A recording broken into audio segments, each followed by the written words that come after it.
మాస్కుల విషయానికి వచ్చేసరికి మాస్కులు చాలామంది పెట్టుకోవట్లేదు. మాస్కులు ఇప్పుడు పెట్టుకోవాలా? పెట్టుకుంటే ఇంకా సురక్షితంగా కావచ్చు, లేకుంటే ఏంటి? దాంతో పాటుగా ఇంకేం ప్రికాషన్స్ తీసుకోవాలి? అండి నార్మల్ పాపులేషన్ ని ఏజ్ వైజ్ డివైడ్ చేస్తే 12 to 45 ఇయర్స్ వాళ్ళకి కొంచెం బెటర్ ఇమ్యూనిటీ ఉంటది. అండ్ ఏదైనా కొంచెం 1-2 డేస్ లో వాళ్ళకి తగ్గుతుంది. కాంప్లికేట్ అయ్యే ఛాన్స్ తక్కువ.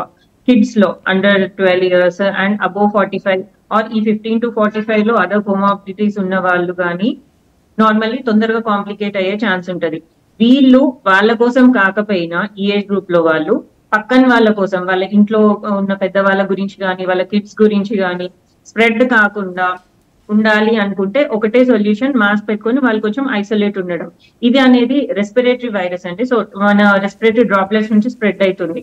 మనం కనుక ఈ ఏరియాని కవర్ చేసుకుంటే ఆ స్ప్రెడ్ అనేది తగ్గుతుంది. As sir said, prevention is better than cure. ఇంకా కోవిడ్ కి ప్రాపర్ ఎగ్జాక్ట్ ట్రీట్మెంట్ లేదు కాబట్టి, సో మనం హైలీ పాపులేటెడ్ కంట్రీ, ఒకసారి వచ్చింది అంటే స్ప్రెడ్ అవ్వడం చాలా ఈజీ. ఇప్పుడు ఇంకా ఫెస్టివల్ సీజన్, వింటర్స్ లో కూడా స్ప్రెడ్ ర్యాపిడ్ గా ఉంటది. సో ప్రివెన్షన్ కి మాస్క్ అనేది బెటర్. అండ్ సేమ్ మనం కోవిడ్ ఫస్ట్ వేవ్ అప్పటి నుంచి ఎట్లా ఫాలో అవుతున్నాము, హైజీన్, SMS, ఆ ఎటికెట్, ఆ పర్సనల్ హైజీన్ ఎటికెట్ ఫాలో అయితే బెటర్.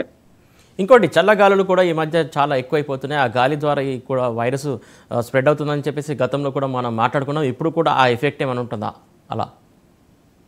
వింటర్స్ లో వింటర్ వైరసెస్ అన్నిటికీ ఆ ఎఫెక్ట్ ఉంటదండి. ఎస్పెషల్లీ కోవిడ్ అనే కాదు, రైనో వైరస్ అయినా, RSV వైరస్ అంటాము, అండ్ ఫ్లూ వైరస్, ఇన్ఫ్లుయెన్జా, ఈ వైరసెస్ అన్నిటికీ ర్యాపిడ్లీ స్ప్రెడింగ్ క్యాపబిలిటీ ఉంటది వింటర్స్ లో.